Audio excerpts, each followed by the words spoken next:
ওই রাস্তায় যাই প্রতিবাদ করার থেকে আগে নিজের মনের সাথে নিজের প্রতিবাদ করি, নিজের সাথে নিজের প্রতিবাদ করি। ভালো লাগবে ইনশাআল্লাহ।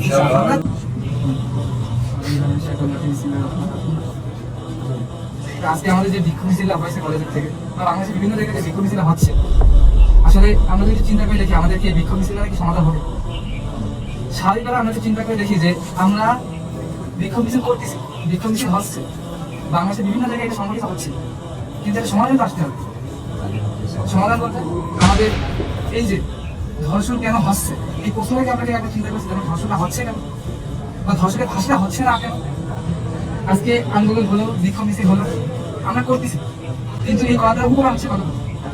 প্রথম কথা যে আমরা আমাদের জায়গা থেকে এই নিয়ে করেছি যে আমরা আমাকে দেখাচ্ছি তাহলে আমরা তোমার সন্তুষ্টির জন্য আন্দোলনটা করবো। অবশ্যই এখানে কারণ আছে। আমরা যদি এই প্রশ্ন করি যে তাই পোশাক কি এর জন্য দায়ী না, তাহলে আসলে সত্যি কথা বলতে পোশাক পরিপূর্ণ এখানে এই জন্য দায়ী না। কারণ আজকে বাসের মধ্যে স্বামী স্ত্রী একসাথে যাচ্ছে, বোরকা পাওয়া রয়েছে, মেয়েরা বোরকা পাওয়া রয়েছে, তারপর ধর্ষণ হচ্ছে। এখন কিছু নারীবাদী আছে, কিছু আন্দোলন আছে। আমি যদি বলি যে পোশাকের কারণেই, পোশাকের স্বাধীনতার কারণেই হচ্ছে আজকে ধর্ষণগুলো হচ্ছে, তারা বলবে যে বোরকা পরে এলাকা হচ্ছে না, আমি তাদের সাথে একমত হচ্ছে। তাহলে এগুলো থামানো যায় কিভাবে, রোধ করা যায় কিভাবে? সেখানে আসতে হবে সমাধান। সমাধান আমি মনে করি দুটো, যেই দুটোর সাথে প্রত্যেকেরই কথা মিল থাকে, সে নারীবাদী হোক, আমজনতা হোক, ইসলামবাদী হোক। তার মধ্যে একটা হচ্ছে আমাদের আজকে দাদাই লেখা ছিল অনলাইন ইফটিজিং। আমি যদি আজকে বলি, আমি একটা মেয়ে যদি বলি আমরা নিরাপত্তা কোথায় পাবো, তাহলে কথা হচ্ছে যে তোমার আপু যদি এখন তোমাকে কল দেয়, দিয়ে যদি বলে তুমি কোথায়, তুমি বাইরে পড়াশোনা করতে আসছো, এই মুহূর্তে তুমি আসো হচ্ছে বাইরে, তুমি বলতে আমি হোস্টেলে আসি, তুমি মিথ্যে বললে। কারণ কি? তুমি জিনিসটাকে ভয় পাচ্ছ যদি আপু জানতে পারে আমাকে বলতে। তার মানে কি? তুমি নিজের বিপদটাই নিজে এখানে নিয়ে গেছো, তুমি ওইখানে নিরাপত্তাহীনতায় ভুগতেছো। না, আমাদের পলিটেকনিকের 70-80% ছেলে বলুক যে হ্যাঁ আমি আমার স্ত্রী বা স্বামীকে পবিত্র সহিত দিতে পারবো। আজকে যদি আমরা বলা হতো যে তোমাদের ফোনটা দাও, আমরা একটু দেখবো, কয়জন নিতে পারতো সাহস করে?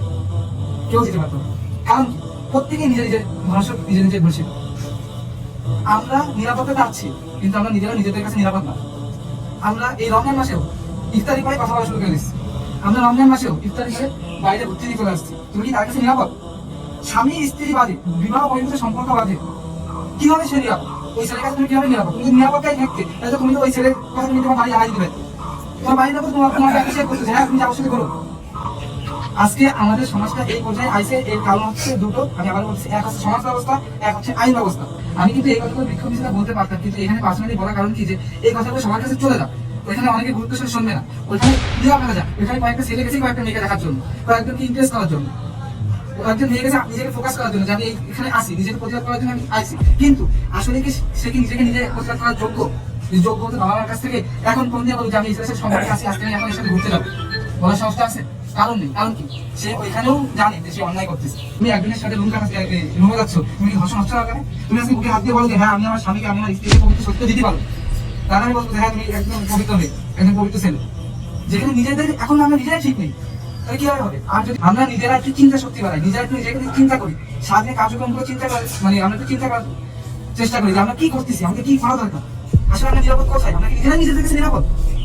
এইটা একটু চিন্তা করি। নিরাপদ আমরা তখন দিতে পারবো যখন আমরা নিজেরা নিজেদের কাছ থেকে সঠিকভাবে বলতে পারবো যে হ্যাঁ আমি ঠিক আছি, আমি পরিপূর্ণ ঠিক আছি।